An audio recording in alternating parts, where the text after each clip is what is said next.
Jean-Louis Tolo était avec nous. Jean-Louis, j'ai une première question. Moi, j'aimerais savoir à quand remonte ton premier souvenir de rugby? Ton premier souvenir avec un ballon de rugby. Quand est-ce que tu as découvert le rugby? J'ai découvert le rugby quand j'étais à Palissy. C'est Monsieur Guilleux qui était prof de gym, m'a dit tu devrais jouer, tu devrais venir jouer. Puis alors là je retrouve, d'ailleurs il y en a avec qui je chante maintenant encore, cette génération-là. Et du coup j'ai commencé à Palissy, puis après j'ai enchaîné, mais j'ai commencé tard, j'avais que 14 ans. Après je comprenais pas tout au début, mais après bon j'ai essayé d'arranger les choses après. Tout de suite en première ligne ou Oui, j'ai commencé de suite en première ligne. Oui, j'ai commencé de suite là, oui. Alors, on se rappelle, on sait que la famille Tolo, c'est une grande famille de rugby, hein, parce qu'il y a ta génération, il y a les autres, il y a Polo Abadi aussi. Il y a mes petits-enfants qui arrivent aussi. Il y a les petits-enfants qui arrivent, donc c'est une grande famille de rugby. On imagine un petit peu les repas du dimanche, là, non? Ça parle rugby à table, forcément ou pas? Oui, ça parle un peu rugby, oui, ça parle un peu rugby. Bon, nos femmes nous engueulent parce qu'on en parle un peu trop, il paraît, mais ouais, ça va. Non, après, on ne parle pas que de ça quand même, on en parle beaucoup quand même. Alors, à l'époque, vous n'entraîniez pas tous les jours? Le rugby était encore amateur quand même ou, oui, on était amateur. Aussi, non, on était à 2-3 entraînements par semaine. Quoi. On faisait lundi. Bon, lundi, moi, comme j'habitais loin, j'habitais à 15 km, je n'y venais pas tout le temps, mais le mardi. Il fallait y aller quand même. Le mardi, il fallait y aller et le jeudi aussi. Et après, match le week-end. Match le week-end, c'était oui.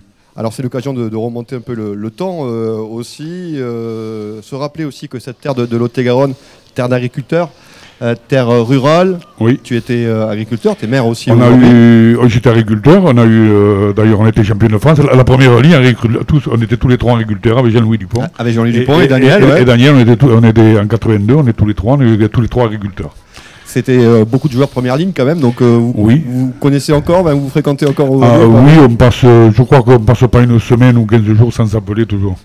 Mais c'est notre génération, c'est ce que je disais tout à l'heure, c'est que on a, avec Daniel et tous ceux avec qui j'ai joué, on a fait 15 saisons, on a fait entre 10 et 15 saisons ensemble, donc on a lié des liens qu'on ne peut pas oublier. Je me demande comment on pourrait se faire, on ne peut pas se fâcher, c'est pas possible. On est amis, c'est plus que copains, on est des amis. Cette terre de Lot-et-Garonne, hein, qu'on représente ici, bien sûr, au sein du conseil départemental, de l'hôtel du département, qui est attaché pour le rugby, pour l'agriculture aussi. Qu'est-ce que ça représente, cette terre de Lot-et-Garonne, pour toi? Pour moi, la terre Lot-et-Garonne, bon, mais en plus, en étant agriculteur, en plus de la terre, bon, je crois que c'est un gros attachement. Mais moi, j'ai mes parents qui sont arrivés ici en 55, je crois que je fais toujours la réflexion de maman, quand on est arrivé à Montagnac, elle a dit, quand elle a vu l'école, elle a dit mes enfants ils iront à cette école-là. Et j'étais très attaché, je suis très attaché à mon village parce que je suis le maire, hein, depuis trop longtemps, il paraît, mais en fait je suis encore le maire. Et je crois que on a le rugby et on a ses valeurs et le rugby m'a apporté beaucoup de ses valeurs. Je crois que c'est un bon sens, ça fait partie de la terre, ça fait partie du rugby, c'est rattaché ensemble. Jean-Louis, un souvenir sous le maillot du SUA qui revient en premier. Il y a le titre de 82, j'imagine. C'est ton meilleur souvenir? Oui, c'est un de mes meilleurs souvenirs parce que c'est peut-être pas là où on ne doit peut-être pas être champion, mais on doit l'être plus que ça. Parce que bon, moi j'ai. Oui, non, mais après on avait une équipe. Après, bon, en 76, je suis jeune, je suis remplaçant avec Daniel Lié. Et après, bon, en 88, j'ai eu une entorse de la licence, donc je n'ai pas pu jouer. mais on a eu des années où on est toujours là, dernier carré, mais on aurait mérité un titre ou deux de plus.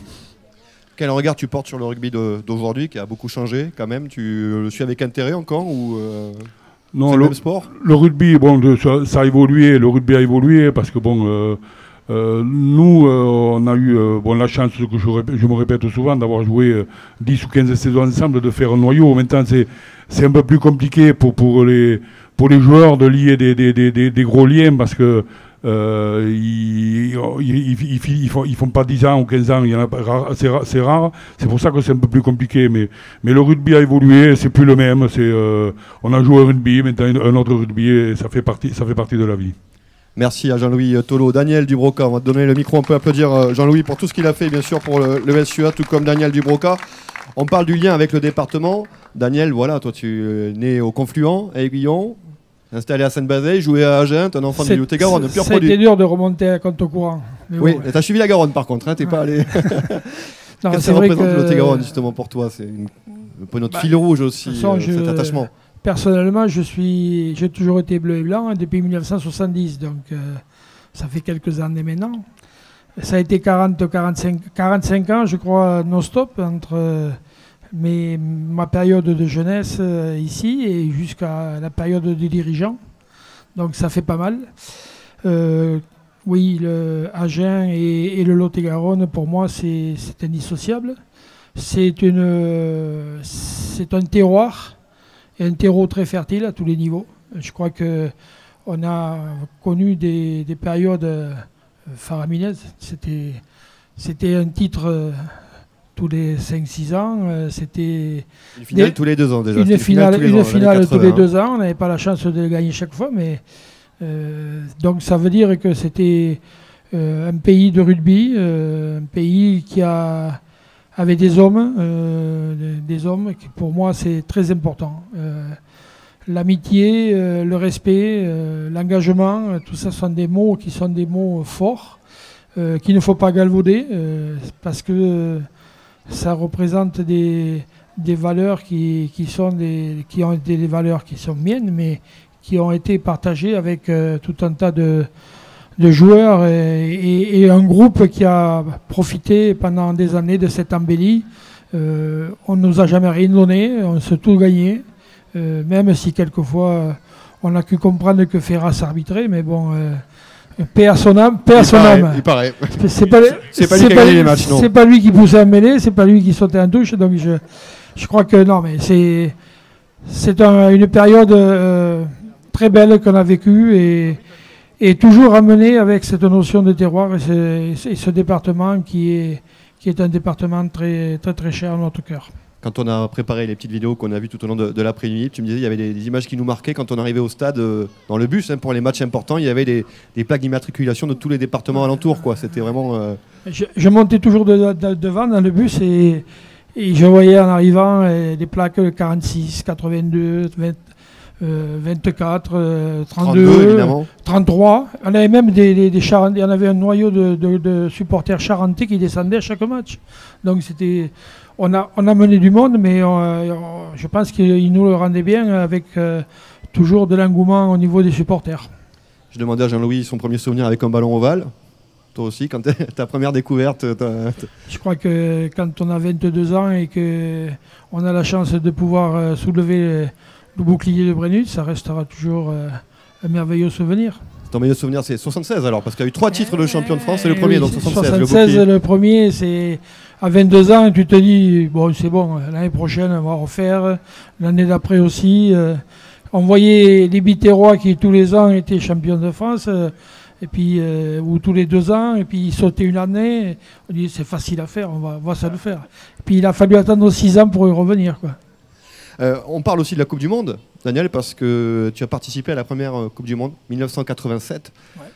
Quel souvenir t'en gardes aujourd'hui alors qu'on s'apprête à faire notre Coupe du Monde en France? C'est une fabuleuse aventure. Je crois qu'on est parti, on a découvert une compétition c'était la première bien sûr, mais c'est surtout les gens qui nous ont accueillis dans ces pays comme l'Australie, la Nouvelle-Zélande. On y a passé 1 mois et demi. Je peux dire qu'on ne trouvait pas le temps long parce que d'abord, on avait pas mal de boulot à l'entraînement et les matchs. C'était Jacques Fouroux, c'est l'entraîneur, c'est ça, oui. C'était Jacques Fouroux, c'est l'entraîneur, non Jacques Fouroux, oui, c'est Jacques Fouroux qui était entraîneur. Oui. Donc, on avait forcément une compétition qu'on a découvert et on a pris énormément de plaisir. Et cette compétition phase éliminatoire, on ne connaissait pas puisque on connaissait que le tournoi des 5 nations. Tu jouais, tu connaissais les matchs de tournée quand tu recevais les pays de l'hémisphère sud ou quand tu allais en hémisphère sud, mais jamais la notion de compétition Coupe du Monde. On voyait le football, on voyait ces joueurs qui avaient la chance de pouvoir disputer. On les enviait un petit peu, mais quand on a pu le faire, on a été bien contents. Avec un match mythique, c'est la demi-finale contre l'Australie. C'est le souvenir que tu gardes, toi, de On parlait tout à l'heure du quart de finale contre les Fidji aussi. Oui, ça a été des matchs compliqués quand même. Oui. Ça a été des matchs compliqués parce qu'il ne faut pas savoir que même si le président Ferras était au départ l'initiateur avec Raven, le président sud-africain, eux n'ont pas pu participer pour une raison d'apartheid à cette époque-là. Mais je peux vous dire que ils étaient bien répartis les poules. Nouvelle-Zélande, Australie, ils pouvaient se rencontrer qu'en finale. Donc, mais pour qu'ils arrivent en finale, il fallait qu'à un moment donné, les demi-finales, on était en travers du chemin, quoi. Donc, avec cet essai au bout du temps. Voilà. C'est un peu le même essai, le même essai qu'a marqué Philippe Sella contre l'Irlande, avec un essai que tout le monde se rappelle, mais l'essai de Serge Blanco à Sydney, je peux vous dire que... Chez les Australiens qui se voyaient déjà en finale, oui, on est parti de la mute, on est allé à l'autre côté, donc c'était pas gagné. Hein. C'est vrai qu'on a tous suivi ça, pour ceux qui ont connu ça en pleine nuit. Voilà, on va se lever pour voir les matchs là. Daniel, une dernière question. Quel regard tu portes sur l'évolution du rugby aujourd'hui, le rugby des métropoles, finalement Oui. Je crois que c'était le passage obligé avec le professionnalisme. Quand on est dans une grande métropole, on a beaucoup plus de chances de pouvoir enrôler des entreprises et avoir des budgets conséquents. Quand on est dans des sites comme Agen, c'est compliqué, même avec la bonne volonté que mettent et les dirigeants et les partenaires qui sont autour du club, forcément que c'est compliqué. Mais il faut savoir quand même que le rugby restera le rugby. C'est une affaire d'homme à l'instant T aujourd'hui, puisque le professionnalisme fait, c'est que les joueurs changent beaucoup de clubs. C'était pas la même chose autrefois, c'était comme disait Jean-Louis, mais faut faire avec. Je crois que c'est une évolution et le rugby restera pour moi un sport magnifique qui sera toujours basé sur la valeur des hommes. Et qu'on fête aujourd'hui donc ici à Festi Rugby. Merci Daniel Dubroca, on peut l'applaudir. Tu peux donner le micro à Daniel Salle, Christian et Jeff et Jackie, on vous aura après, parce que entre deux joueurs de première ligne, j'ai voulu mettre un arbitre quand même pour qu'on essaye d'y voir un petit peu plus clair, parce qu'il paraît que même les joueurs, aujourd'hui encore, savent pas toujours ce qu'on siffle en mêlée, où les arbitres, c'était clair à l'époque. Ah oui, pour nous, tout est clair. C'est vrai qu'effectivement, pour les joueurs, il arrive parfois que l'arbitre siffle une pénalité de la mêlée et que les deux équipes partent des deux côtés. Parce qu'elles sont persuadées elles-mêmes d'avoir fait la mêlée. Donc c'est extrêmement compliqué, surtout que souvent l'arbitre n'est pas issu de la première ligne. On avait un, c'était Guy Miquel, qui était champion de France avec Agen en 102, qui lui maîtrisait parfaitement la mêlée. Et lui, il se trompait rarement quand il arbitrait. Voilà, mais c'est vrai que... mais les joueurs, par rapport à notre génération, ils connaissent beaucoup le règlement. Ils le connaissent même parfaitement. Il y a un gros travail fait par les entraîneurs pour qu'ils connaissent le règlement. Et quand ils font souvent la faute, ils le font exprès pour éviter que, par exemple, un essai. Alors qu'autrefois, ils pensaient que le règlement avait changé dans la nuit. Daniel Salle, vous l'avez compris, qui a été arbitre pendant de longues années également. Daniel, le jeu a changé. L'arbitrage aussi. Oui, le jeu a changé. L'arbitrage aussi, parce que, sans parler de notre ancien temps, de notre génération, on arbitrait plus des hommes que du jeu. Parce qu'il avait la loi du milieu, au milieu, et il fallait savoir sur qui il pouvait s'appuyer, il n'y avait pas la vidéo, quoi. Il n'y avait pas la vidéo, et puis il y avait des règlements qui se faisaient en dehors de l'arbitre. Il y avait des fois le joueur qui avait subi un outrage de notre joueur, il passait à côté de toi, et il disait, bon, je veux m'en occuper. Alors il répondait, tu t'en occupes ? D'accord, mais après, à l'eau c'est fini. On avait des anecdotes comme ça, beaucoup. Même quand le jeu allait trop vite, moi je me souviens à Béziers, quand ça allait trop vite, Michel Palmier qui passait à côté de toi, il disait « Daniel, siffle ». Tu sifflais une mêlée, tout le monde était content. Toi, l'adversaire, tout le monde était content. C'est impossible maintenant, c'est impossible. Vous voyez, donc on gérait d'abord des hommes, et... Des fois, on avait 20 minutes, 10 minutes de vrai rugby. Voilà. C'est vrai que ça a un petit peu changé. Ça a beaucoup changé. Alors, en fait, les illustres du rugby lot-et-garonnais, tu as été un arbitre de haut niveau. Patrick Péchambert, qui est là, on le salue aussi. Patrick, qui a repris le flambeau. Tu me disais, on est très attaché à cette transmission aussi entre Lot-et-Garonnais de l'arbitrage. Donc vous suivez aussi les autres générations qui arrivent. Oui, tout à fait. Là aussi, on avait une transmis à Patrick, quoi, ça, formation, je veux dire, déjà. une formation qui se fait. Moi, je suis un petit peu, mais très longtemps après, l'héritier d'Albert Ferras, qui a été le dernier Lot-et-Garonnais à arbitrer une finale. Puis après, Patrick a suivi très rapidement derrière nous.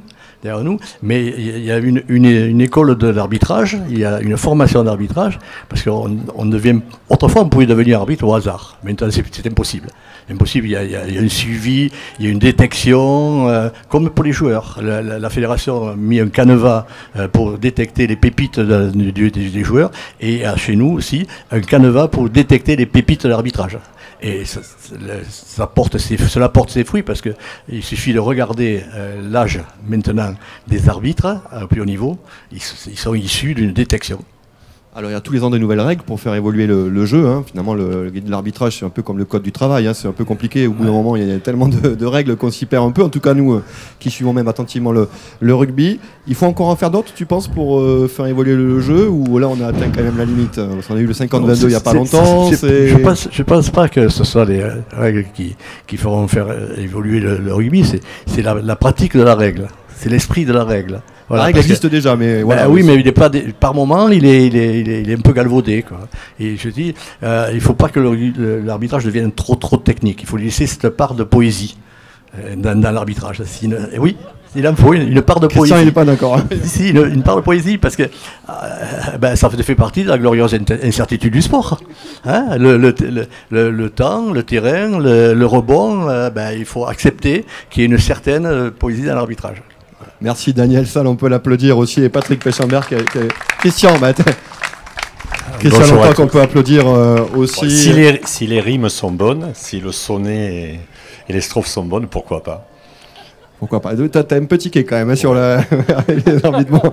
Christian? Non, mais c'est l'évolution du jeu qui fait que les arbitres sont professionnels, et je le regrette aussi, mais ils sont supervisés. Et même si parfois je suis sûr ils aimeraient arbitrer un peu à leur manière, ils ne le font pas parce qu'ils sont évalués et ils jouent souvent une carrière eux aussi. Christian, on parle du rugby en Lot-et-Garonne, des illustres du rugby lot-et-garonnais. Tu n'es pas un pur produit, hein, Lot-et-Garonnais, tu n'es pas né en Lot-et-Garonne, et pourtant tu as été adopté aujourd'hui. Qu'est-ce que ça représente pour toi, je suis adopté, je suis arrivé en 78 avec Daniel, Jean-Louis, Bernard Lavigne. Comme joueur d'abord. Alors, on était comme joueur, hein, Christian. Oui, comme joueur, ouais. On était deux à venir de l'extérieur avec Bernard Viviès. Voilà, on se rejoignait à l'île Jourdain, on faisait en voiture et on rejoignait. Voilà, on était plutôt bien adoptés, et Daniel. Ça se passait très bien. Ça se passait très bien. Ouais. On parle pas du visitage, hein, de ce qui s'est passé à l'époque. Moi, j'ai été vraiment adopté ici, et en tout cas, j'ai trouvé mes marques parce que ça correspondait à l'état d'esprit qui était le mien à ce moment-là. Et puis, peut-être on ne s'en rend pas compte, mais c'était un club très prestigieux, quoi. Venir à Agen, quand vous êtes contacté par Charles Calbet, entre autres, c'est un honneur, quoi. Et vous dites oui, vous faites ça, vous venez, même si on vous venez.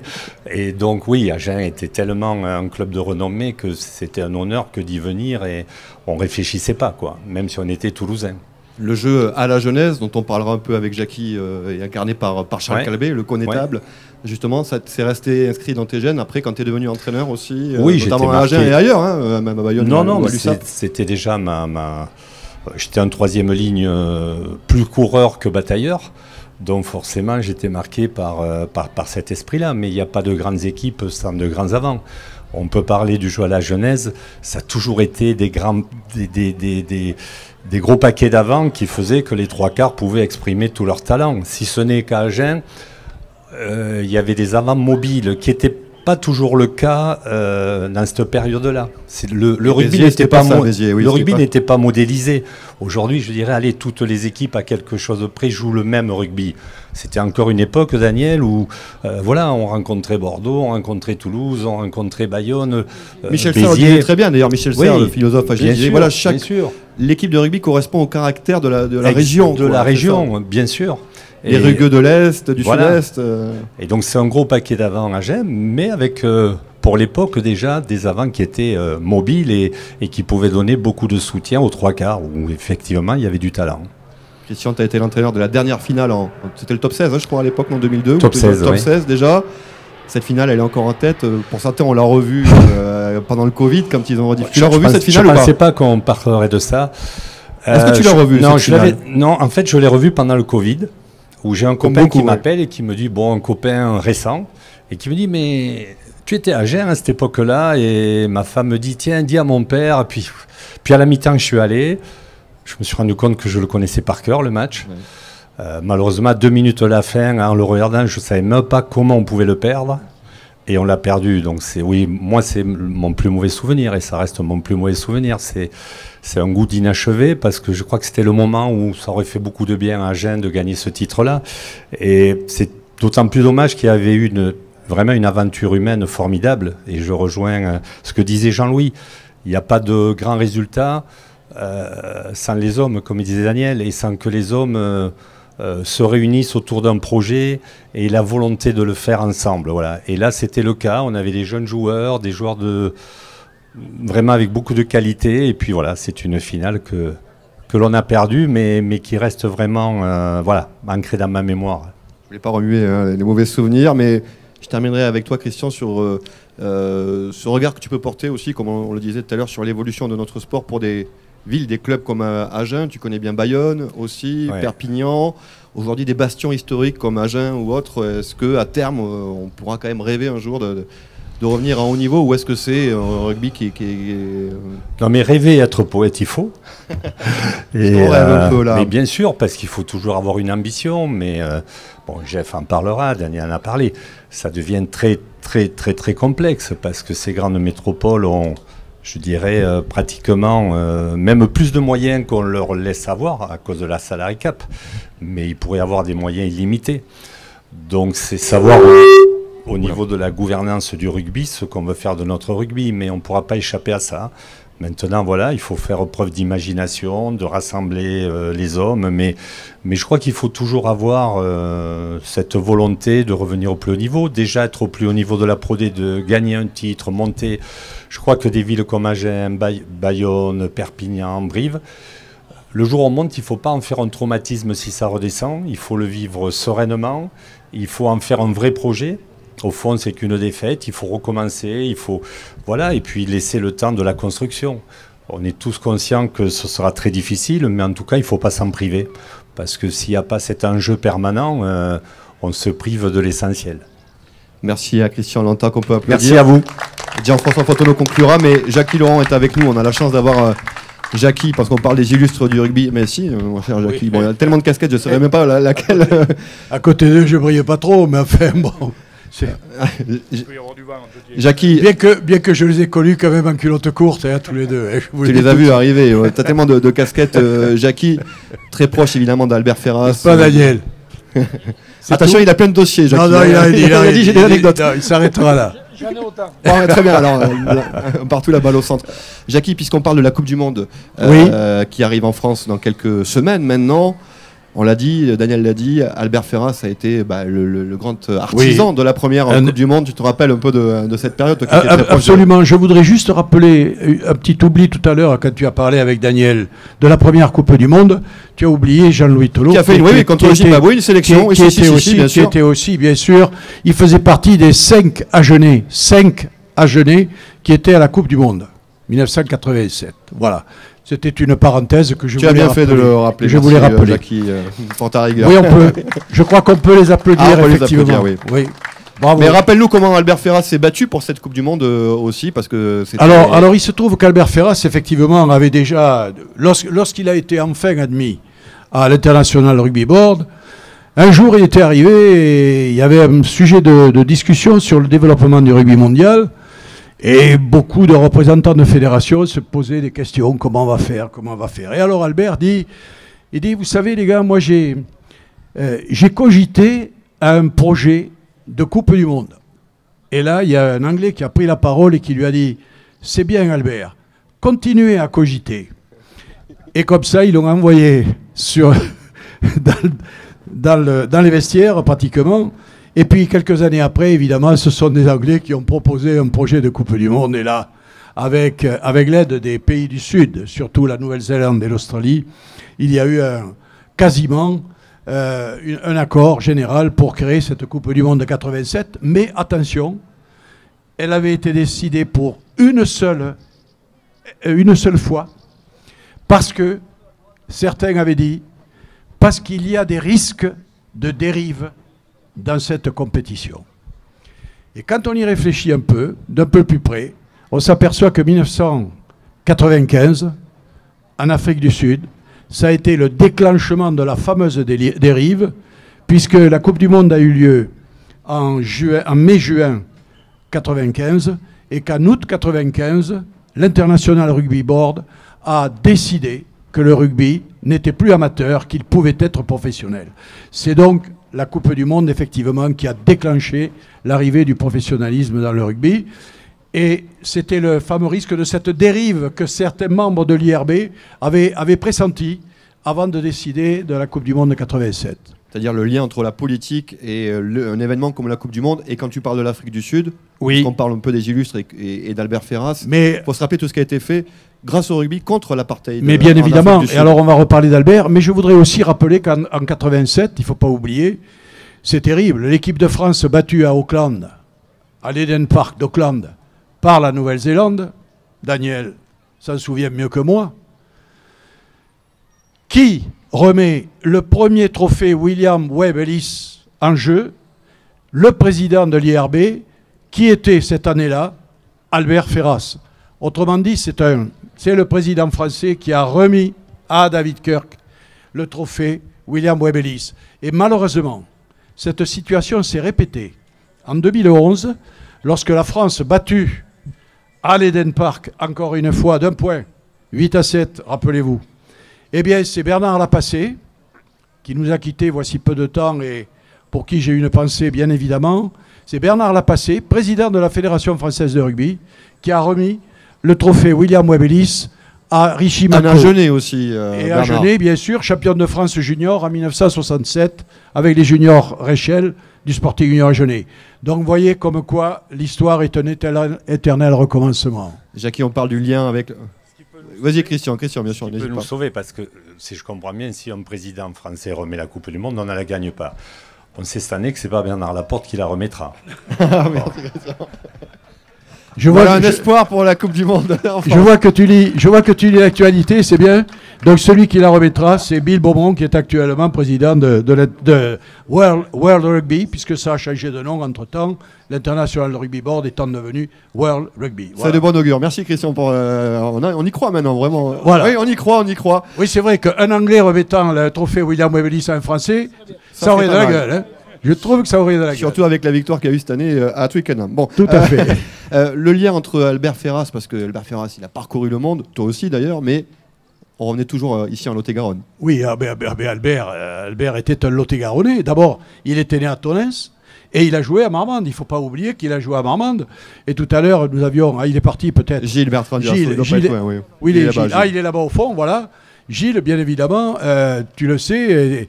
Et nous avons de magnifiques photos d'ailleurs d'Albert Ferras quand il jouait à l'USM. C'était donc ça, tout ça juste avant la Deuxième Guerre mondiale. Et puis après, effectivement, il est venu à Agen où il a fait toute sa carrière, où il a été lui-même champion de France en 1945. Il jouait deuxième ligne et ce qui est quand même étonnant, c'est que c'était le buteur de l'équipe.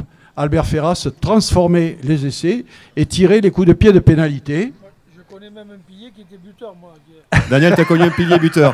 Ah oui, il est parmi nous. Oui, c'est vrai, oui. Qui aurait pu faire un bon buteur, peut-être. Oui. mais il s'arrêtait à l'entraînement seulement. Voilà. Et donc, Albert, effectivement, après, est venu à Agen. Et je ne vous raconterai pas son histoire personnelle, parce que beaucoup de gens doivent la connaître.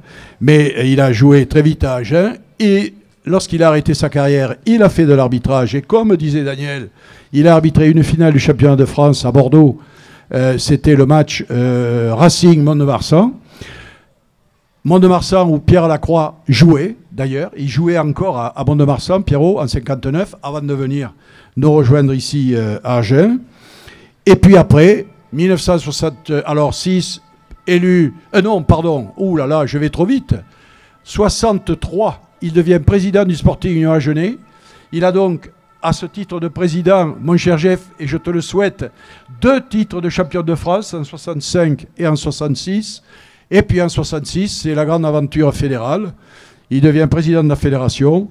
Et comme la présidence de l'International Rugby Board se faisait par cycle annuel, il a été 3 fois président de l'International Board, voilà, avant d'arrêter et de laisser la place à Bernard Lapassé en 1991. Alors, on parle beaucoup des grands monuments que sont Basquet, Ferras, mais il y en a un troisième. Christian l'a dit, c'est Charles Calbet. Ah, ben, bien évidemment. Bon, bien sûr qu'ils étaient inséparables tous les 3. Enfin, je pense que mes amis qui sont ici... et qui peuvent témoigner, si vous voulez parler de vos souvenirs avec Charles Calbet, qui était témoigner, connétable. Voilà, et donc, effectivement, on a beaucoup parlé d'Albert Ferras parce qu'il était président de la fédération. On pourrait parler longuement également de Guy Basquet, qui a été, je dirais presque, son collègue à la fédération, chargé, lui, de l'équipe de France et de la commission de sélection. Donc, et puis après, président du Sporting Agenais, enfin bon, avec la réussite que l'on connaît. Et le troisième, effectivement, c'était Charles Calbet. C'était leur capitaine de 1945, Charles Calbet, qui était conseiller pédagogique ici à Agen, en fin de carrière, et qui a été, en ce qui me concerne, à la fois mon entraîneur en équipe première, parce qu'il a entraîné aussi l'équipe première, et après ma carrière de junior, je me suis arrêté là, hein, un junior avec un titre champion de France, Crabos quand même, 1958. Et donc, Charles Calbet, entraîneur, nous sommes quelques-uns à pouvoir monter en équipe première, puis ensuite, Charles a pris les fonctions de secrétaire général du Sporting Union Agenais, et donc il a connu toute la carrière de ces messieurs. Mais quand on parle de jeu à la Genèse...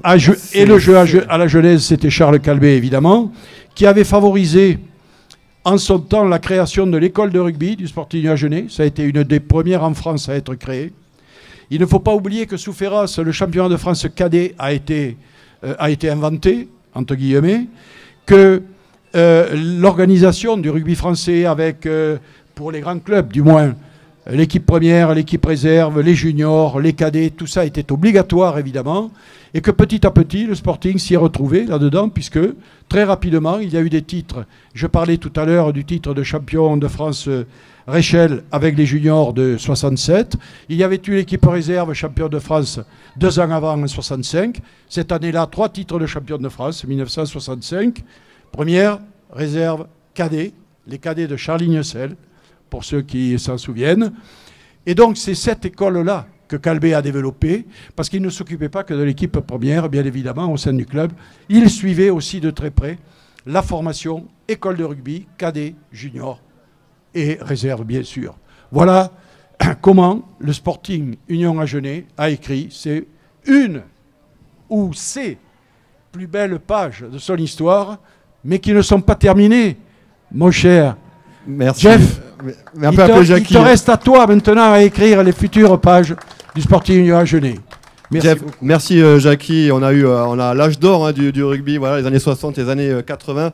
Jeff, je voulais qu'on termine avec toi justement parce que là on a tous les illustres du rugby agenais et lot-et-garonnais. Ce poids historique, bon, il est encore présent aujourd'hui au club. Bonsoir à tous. Bien sûr, bon déjà, effectivement, moi je tiens à dire que cette histoire, elle a quand même un socle très fort, parce que ce socle, il a du sens. C'est quelquefois compliqué de suivre une route comme celle qui a été tracée par, bien sûr, les illustres que tu évoquais, par toutes ces épopées. Le rugby a beaucoup changé. À titre personnel, j'ai connu le rugby très tard. J'ai joué très longtemps et j'ai fini ma carrière à Casteljaloux, Marmande, et donc j'ai vécu aussi des moments très forts là, avec, je dirais, tous ces clubs là que je salue et dont on a entendu parler, qui sont aussi aujourd'hui nos pépinières. Et donc ce lien du territoire, ce sport, il a du sens. Alors, à titre personnel, il m'a beaucoup construit, et je pense que de façon générale, c'est un sport et il faut continuer.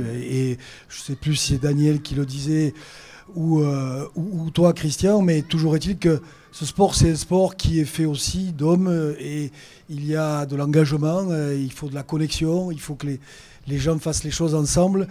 C'est un sport dur parce qu'on peut se faire mal et ça fait mal. Et ça fait de plus en plus mal quand même globalement. Même si effectivement, on va dire, les choses sont plus encadrées qu'à une certaine époque, on est bien d'accord. Mais toujours est-il que ça fait quand même mal. Il faut savoir qu'aujourd'hui, au plus haut niveau, et vous le savez, les joueurs s'entraînent quasiment tous les jours sur des ateliers très spécifiques. On travaille aussi avec les arbitres, puisqu'on a un arbitre consultant. C'est devenu des choses aujourd'hui qui existent dans les clubs de haut niveau. C'est-à-dire que tous les lundis, on a donc un débriefing, le manager, le staff, avec, on va dire, un arbitre dont je tairai le nom, mais qui ne peut pas nous arbitrer, bien sûr, hein, parce que ça ne serait pas logique, donc de haut niveau. Et donc sont débriefées les fautes qu'on a commises. On analyse, bien sûr, l'équipe que l'on va recevoir. Et puis quand on sait quel est l'arbitre qui va donc arbitrer, on analyse aussi parfois l'arbitre et ses tocs. Et toujours est-il certains points sur lesquels il va être particulièrement vigilant. Alors on peut parfois avoir des surprises.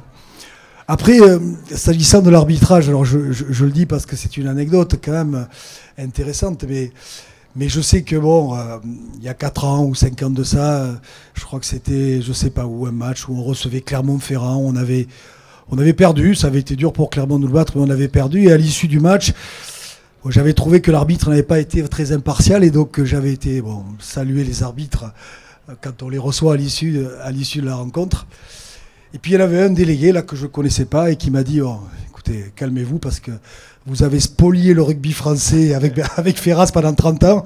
Donc maintenant, écoutez, vous mangez votre pain noir. Mais comme ça. On l'entend encore. Donc, oui. Et donc, vous voyez, comme quoi, Albert Ferraz a beaucoup marqué, donc effectivement, je dirais, le rugby. Et à juste titre, tu l'évoquais bien sûr tout à l'heure, Jackie, c'était important, bien sûr.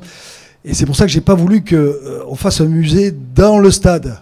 Parce que là, évidemment, ça pouvait être assez lourd à porter, s'agissant du musée. On repartait pour 30 ans encore, là. Voilà, non, et alors pour revenir un peu et rebondir sur ce lien, on a la chance, grâce, je dirais, aux compétences que l'on a au niveau donc, de la préformation, qui est devenue indispensable. Et on l'a découvert avec aujourd'hui les obligations réglementaires. Alors moi j'ai la chance d'être président de la commission formation du rugby français pour l'instant. Donc ça veut dire qu'effectivement on peut anticiper pas mal de choses et voir un peu comment les choses évoluent. Toujours est-il que la formation et la préformation c'est aujourd'hui indispensable. On a vécu un moment très difficile il y a 3 ans de ça, qui est lié à, je dirais, une génération qui est partie, qui a été recrutée. Et des choses qu'on n'a pas bien anticipées, et notamment avec des choses qui ont évolué heureusement aujourd'hui avec des contrats espoirs, qui permettent à ce moment-là, quand on a signé un contrat espoir avec un joueur, le plus tôt possible, à ce moment-là, quand on a détecté ses compétences, de pouvoir le conserver et d'être prioritaire quand on va signer le premier contrat pro. S'il n'accepte pas ce contrat, à ce moment-là, il y a des indemnités qui vont être donc déclenchées et qui vont permettre, je dirais donc au club formateur, de pouvoir lui récupérer une somme qui permettra d'alimenter à nouveau la préformation ou la formation, ou éventuellement de recruter des joueurs qui sont d'un certain niveau. C'est un investissement très lourd. Chaque année, on flèche vers l'association 1 million d'euros. 1 million d'euros, je ne sais pas si vous vous rendez compte. Il y a 15 ans en arrière, c'était peut-être 100 000 euros. 1 million d'euros. Mais néanmoins, ça veut dire qu'aujourd'hui, on a 7-8 joueurs qui sont donc sur ces contrats espoirs, qui vont jouer la demi-finale demain. Et donc, je croise les doigts, bien sûr, et ainsi que les filles, comme vous le savez. Et c'est vraiment super. Et qui sont déjà intégrés dans le processus pro. Donc, avec des plans de succession, avec tout un tas de choses qui ont évolué. Et c'est vrai, on le disait, pour exister aujourd'hui, il faut des moyens financiers. On peut être malin, on essaie de l'être, on essaie d'être, je dirais, pertinent. On essaie aussi d'avoir un territoire qui est très dynamique. Et il y a des clubs, évidemment, comme les 4 cantons, Nérac, Marmande, bien sûr. Et c'est très bien qu'il y ait des clubs qui prennent un peu le leadership. L'Airac, aujourd'hui, qui est en train donc, de jouer aussi des quarts de finale. Donc tout ça, c'est très important. Ça met en évidence un peu le dynamisme du département. Et il faut véritablement que l'ascenseur, donc, évidemment, monte. Et on est en train de faire en sorte que cette association du Sporting à Genève, ça soit une association d'élite. Jusqu'à l'âge de 10-12 ans, on accueille les gamins qui veulent faire du sport, et c'est normal, qui sont d'Agen, et c'est logique. Après, on est vraiment dans une culture, de très haut niveau. C'est ce qui nous permet d'avoir chaque année des gamins qui sont, on va dire, en quart de finale, en demi-finale, parfois champions de France.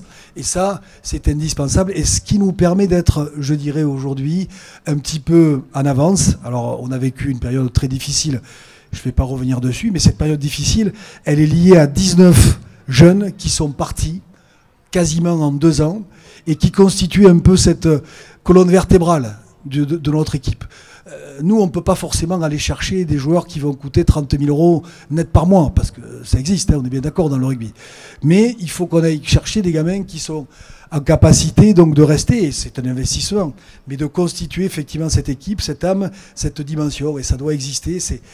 On est un club de territoire, et j'espère véritablement qu'on pourra exister. On a réussi cette saison à se qualifier, c'était l'objectif de début de saison, on est parti quand même de loin.